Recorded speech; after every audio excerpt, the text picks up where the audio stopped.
is Malta? What is Malta? What's Malta? What is Malta? What is Malta? What is Malta? What is Malta? What is Malta? I have no idea. I never even heard of Malta before this trip. And that's why I'm gonna ask the locals, the people who call Malta their home, what Malta means to them. When I stepped off the plane in Malta, I was expecting a small seaside European town with castles and violins. Well, Malta isn't that. It's a busy country with cars and cranes and energy built on top of some of the most historical lands in the world. I came here with the question, is Malta worth visiting? And well, I've got 2 weeks to find out. What is Malta? It's an island paradise.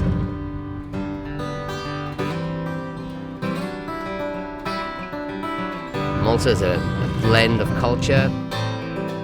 It's a great place for sort of festas and sort of like humanity, really. Is Malta really religious? Really religious, very Catholic. These are St. Paul's Islands, and legend goes that St. Paul arrived in Malta and was shipwrecked on this island.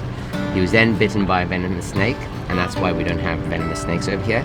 And he brought Christianity to the island of Malta, that's why we're Christians.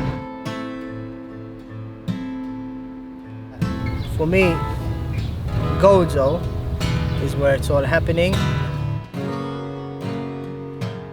Gozo is like the countryside of Malta, more nature, slower time, you know, no one's in a hurry here.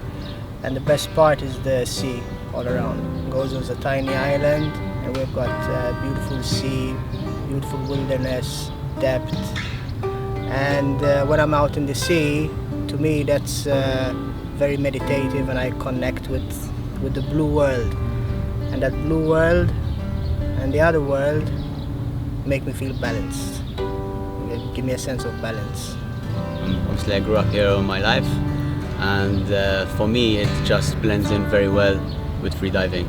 I can literally pick up my bags even in the winter time because the sea doesn't get too cold, and I'm in my element. I'm where I want to be, you know. I'm with my friends, and for me there's nothing else really that that excites me or that makes me want to live, you know. Although like Malta does come with many downfalls, right? Especially in the recent years, every country does. But for me, because I have the sea near me, then there's nothing else really. It isn't a perfect place. It feels rugged and maybe unrefined. There's a lack of trees and wildlife dating back to the Roman Empire building ships and deforesting a lot of what was originally in Malta. But there's a charm to this place that had me falling in love with it. Walking through the city of Valletta, I would duck my head under an old stone archway, only to find a modern 21st century bridge on the other side. But Malta's changing. Speaking with the locals, there's a nostalgia for the old Malta, the one from their childhood with less development, less traffic and pollution. My biggest question when I arrived was, is Malta really worth visiting? It is, absolutely. But more importantly, it's worth protecting, so foreigners and locals alike can continue experiencing that charm and what makes Malta, Malta. Is there like a certain place that's beautiful, or the ocean, or the people? People, the climate, the weather.